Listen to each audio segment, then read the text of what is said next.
अच्छा एहसन इकबाल साहब, इमरान खान साहब ने आज भी कुछ गुफ्तगू किया जनरल बाजवा साहब के बारे में, कल भी की। वो कह रहे हैं जी कि जनरल बाजवा का जो सेटअप है वो आज भी बरकरार है और ये मुझे नाअहल करार देने का फैसला कर चुके हैं। देखिए, मैं हैरान हूँ कि इमरान खान साहब क्या चाहते हैं। मुसलसल वो अपनी अना के लिए, अपनी ज़िद के लिए, अपनी नाकामी के लिए पाकिस्तान के जमहूरी निज़ाम, पाकिस्तान के इदारे और पाकिस्तान की रियासत को निशाने पर रखे हुए हैं। हाँ। और ये कह देना, पहले उनका ख्याल था कि जी जनरल बाजवा साहब जब चीफ थे तो वो सबसे ज़्यादा जमहूरी थे और उनके बड़े एहसानात हैं, और ख़ुद उनके चीफ मिनिस्टर इस बारे में कह चुके हैं चौधरी परवेज़ इलाही साहब कि वो तो हमारे बड़े मुरब्बी थे, बड़े हमारे मोहसिन हैं, और इमरान खान साहब पे भी बड़े एहसानात हैं।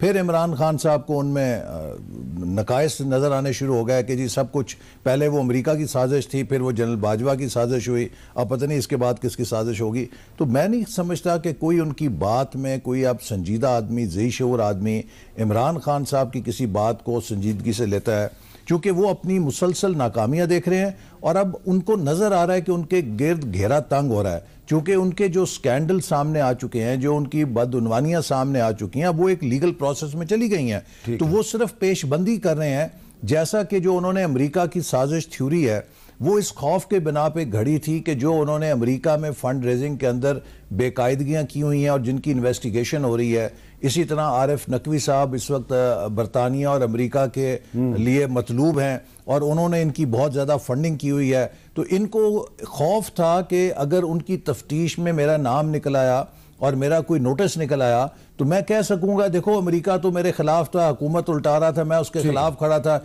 इसलिए ये सब कुछ मेरे खिलाफ अमेरिका इंतकामी कार्रवाई कर रहा है। तो वो अपने खौफ से ही अपने दुश्मन को पैदा करते हैं और उस दुश्मन को ढाल बनाते हैं ताकि उनके खिलाफ जो मुतवक्का कार्रवाई है उसको वो स्टॉल कर सकें। अच्छा, कामरान तसूरी साहब इस वक्त लाहौर में हैं। अच्छा हाँ, इस वक्त तो लाहौर हैं। तो अब सवाल ये है कि लाहौर क्या करने गए हैं वो?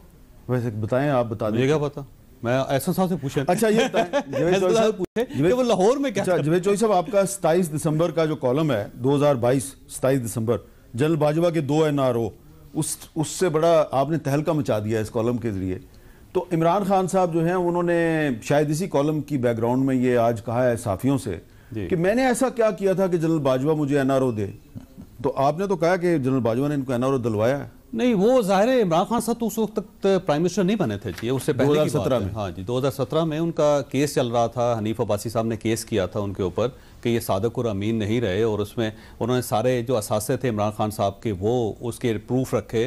फिर एक न्याजी के नाम से उनकी एक न्याजी सर्विसेज के नाम से उनकी कंपनी थी एक, और उसकी रिटर्न्स उन्होंने रखी। फिर बनी गाला के अंदर जो पैसे ट्रांसफ़र हुए थे, जो पैसे आए थे, पैसे नहीं आए थे, 300 कनाल, उसके प्रूफ रखे थे उन्होंने, और उसकी बुनियाद पे वो केस चल रहा था। अभी इमरान खान साहब तो उस वक्त प्राइम मिनिस्टर नहीं बने थे ज़ाहिर है, लेकिन वो उस वक्त ये महसूस हो रहा था। और जहांगीर तरीन साहब, ओन चौधरी साहब, ये सारे लोग, इनामुल हक साहब ज़ाहिर मरहूम हो चुके हैं, ये सब कहते थे कि हम बिल्कुल एज पे पहुँचे हुए थे और जो ही हमारा फैसला आना था तो हमने फ़ारिग हो जाना, डिस्क्वालीफाई हो जाना था, क्योंकि हम साबित नहीं कर सके थे अदालत में। तो उस वक्त अदालत से बचाया था फौज ने इनको, और वो बात अब सारे PTI अपने लोग उसको मान रहे हैं। तो फिर उसके बाद तो कोई, मेरा नहीं ख्याल कोई पीछे चीज़ रह जाती फिर। और दूसरी बात आपने जरदारी साहब वाली भी की है। जरदारी साहब तो उनको उनके केस बाकी ट्रांसफर हो गए।